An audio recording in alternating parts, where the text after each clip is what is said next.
ನಮಸ್ಕಾರ. ನಾನಿವತ್ತು ಪರಿಚಯಿಸಲು ಹೊರಟಿರುವಂತಹ ಕೃತಿ ರವಿ ಹಂಚ್ರವರು ಬರೆದಿರುವಂತಹ ಯುವಾನ್ ತ್ಸಾಂಗ್ನ ಮಹಾಪಯಣ.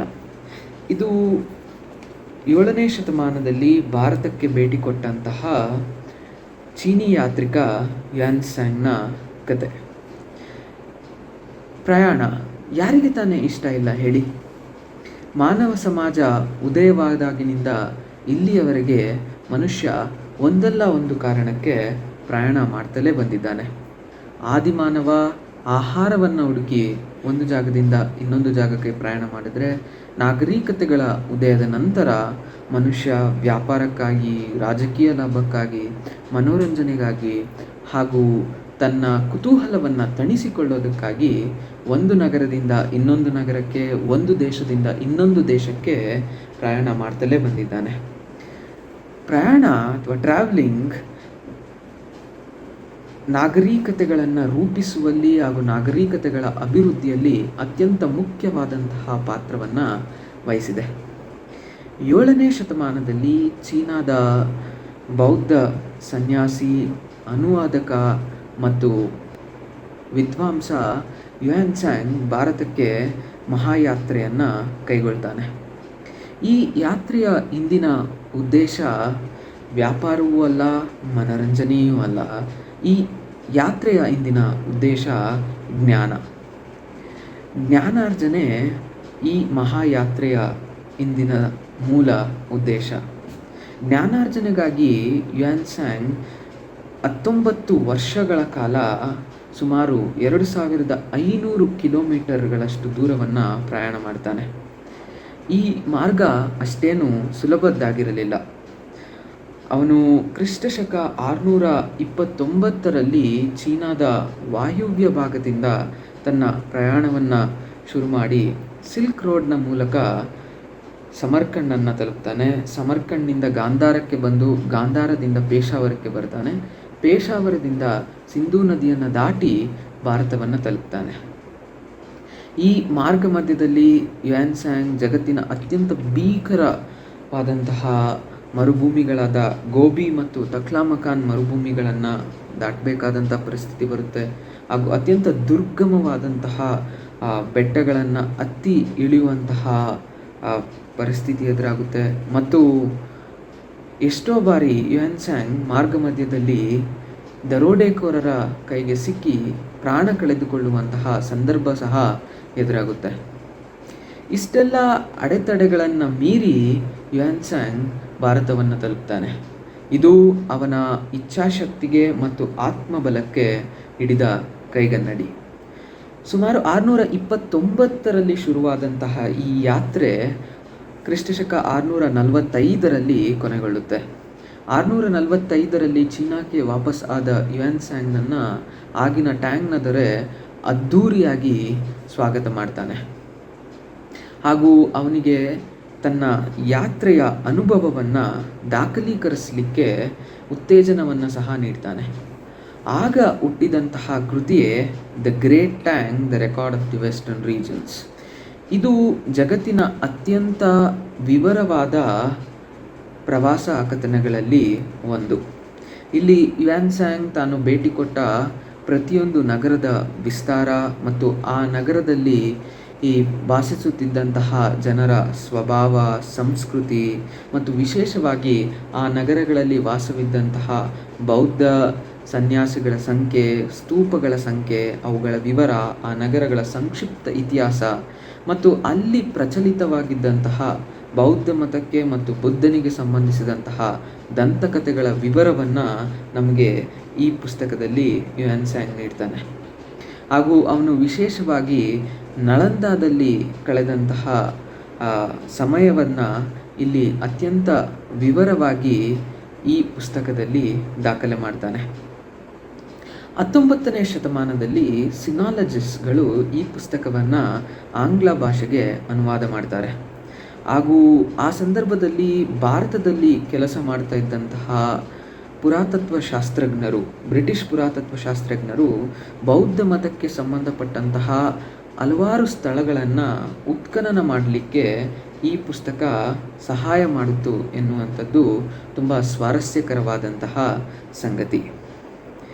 ಮೂಲ the the great Tang the record of the Western ರೀಜನ್ಸ್ನ ಆಧಾರವಾಗಿಟ್ಟುಕೊಂಡು ರವಿ ಹಂಜ್ರವರು ಈ ಕೃತಿಯನ್ನು ಬರೆದಿದ್ದಾರೆ. ಯುಯಾನ್ ಸಾಂಗ್ ನೀಡುವ ವಿವರಗಳನ್ನು ಸರಳೀಕರಿಸಿ ಮತ್ತು ಅಲ್ಲಲ್ಲಿ ತಮ್ಮದೇ ಆದಂತಹ ದೃಷ್ಟಿಕೋನವನ್ನು ಕೊಟ್ಟು ಕನ್ನಡಿಗರಿಗೆ ಈ ಪುಸ್ತಕವನ್ನು ಪ್ರಸ್ತುತಪಡಿಸಿದ್ದಾರೆ. ಇದು ಒಂದು ರೀತಿಯಲ್ಲಿ the record of the Western ರೀಜನ್ಸ್ನ ಏಬ್ರಿಜ್ಡ್ ವರ್ಷನ್ ಅಂತ ಹೇಳಿದ್ರೆ ತಪ್ಪಾಗೋದಿಲ್ಲ. ಯುಯಾನ್ ಸಾಂಗ್ ಕ್ರಿಸ್ತಶಕ 600ರಲ್ಲಿ ಚೀನಾದ ಹೆನಾನ್ ಪ್ರಾವಿನ್ಸ್ನಲ್ಲಿ ಒಂದು ಪ್ರಭಾವಿ ಕುಟುಂಬದಲ್ಲಿ ಜನಿಸ್ತಾನೆ. ಕ್ರಿಸ್ತ ಪೂರ್ವ 1 ಅಥವಾ 2ನೇ ಶತಮಾನದ ಹೊತ್ತಿಗೆ ಬೌದ್ಧ ಧರ್ಮ ಚೀನಾ ದೇಶವನ್ನು ಪ್ರವೇಶ ಮಾಡಿರುತ್ತೆ. ಹಾಗೂ ಅಲ್ಲಿಂದ ಮುಂದುವರೆದು ಕ್ರಿಸ್ತಶಕ 600ಕ್ಕೆ ಬರುವಷ್ಟರಲ್ಲಿ ಅದರಲ್ಲೂ ಟ್ಯಾಂಗ್ನ ದೊರೆಗಳ ಸಹಾಯವನ್ನು ಪಡೆದು ಬೌದ್ಧ ಧರ್ಮ ಚೀನಾ ದೇಶದಲ್ಲಿ ಹಾಸುಹೊಕ್ಕಾಗಿ ಬೆಳೆದಿರುತ್ತೆ. ಯುಯಾನ್ ಸಾಂಗ್ನ ತಂದೆ ಕನ್ಫ್ಯೂಷಸ್ ತತ್ವದ ಅನುಯಾಯಿಗಳಾಗಿರ್ತಾರೆ ಮತ್ತು ಅವನ ಅಣ್ಣ ಹೆನಾನ್ ಪ್ರಾವಿನ್ಸ್ನಲ್ಲಿದ್ದಂತಹ ಒಂದು ಬೌದ್ಧ ಮಠಕ್ಕೆ ಸೇರಿರ್ತಾನೆ. ಅವನ ಅಣ್ಣನಿಂದ ಪ್ರಭಾವಿತನಾದಂತಹ ಯುಯಾನ್ ಸಾಂಗ್ ಕೂಡ ಅದೇ ಬೌದ್ಧ ಮಠಕ್ಕೆ ಸೇರಿ ಮಹಾಯಾನ ಬೌದ್ಧ ತತ್ವಗಳನ್ನು ಅಧ್ಯಯನ ಮಾಡಲಿಕ್ಕೆ ಶುರು ಮಾಡ್ತಾನೆ. ಆಗ ಅವನಿಗೆ ಅಲ್ಲಿದ್ದಂತಹ ಬೌದ್ಧ ತತ್ವಗಳ ಅನುವಾದ ಅಷ್ಟೊಂದು ಸಮಂಜಸವೆನಿಸಲಿಲ್ಲ ಮತ್ತು ಅವನಿಗೆ ಸಂತೃಪ್ತಿ ತರಲಿಲ್ಲ.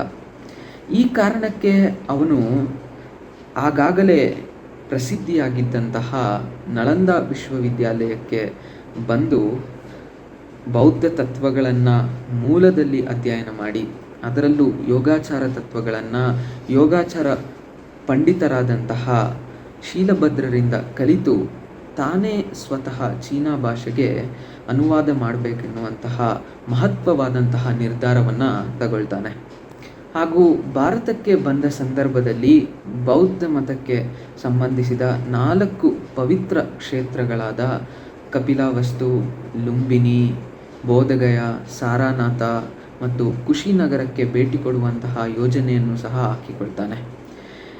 ಯುಯಾನ್ ಸಾಂಗ್ ಮಾತ್ರ ಅಲ್ಲ, ಯುಯಾನ್ ಸಾಂಗ್ನ ಮುಂಚೆ ಬಂದಂತಹ ಚೀನಿ ಯಾತ್ರಿಕ ಫಾಹಿಯಾನ್ ಮತ್ತು ಯುಯಾನ್ ಸಾಂಗ್ನ ನಂತರ ಬಂದಂತಹ ಎನ್ಜಿ ಈ ಕ್ಷೇತ್ರಗಳಿಗೆ ಭೇಟಿ ಕೊಡ್ತಾರೆ.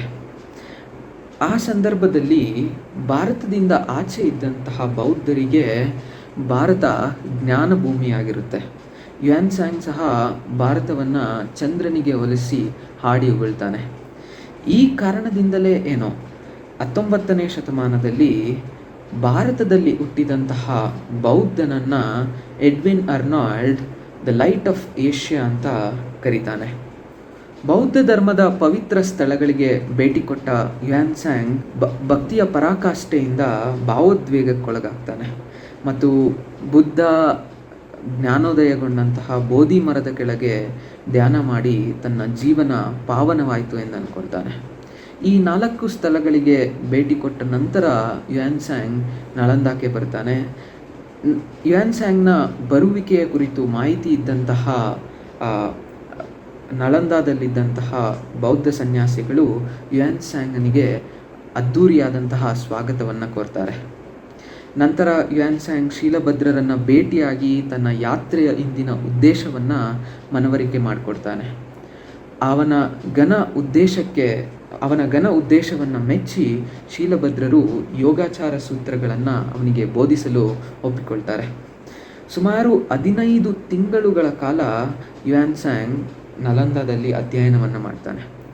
ಈ ಸಂದರ್ಭದಲ್ಲಿ ಅವನು ಬೌದ್ಧ ಧರ್ಮಕ್ಕೆ ಸಂಬಂಧಪಟ್ಟಂತಹ ಮಹಾಯಾನ, ಹೀನಯಾನ, ಯೋಗಾಚಾರ ಸೂತ್ರಗಳ ಹೊರತಾಗಿ ವೈದ್ಯಕೀಯ ಶಾಸ್ತ್ರ, ವೇದಗಳು, ಸಾಹಿತ್ಯ, ಜ್ಯೋತಿಷ್ಯ ಮುಂತಾದ ವಿಷಯಗಳ ಕುರಿತು ಅಧ್ಯಯನ ಮಾಡಿ ತನ್ನ ಜ್ಞಾನದ ವ್ಯಾಪ್ತಿಯನ್ನು ವಿಸ್ತಾರಗೊಳಿಸ್ಕೊಳ್ತಾನೆ.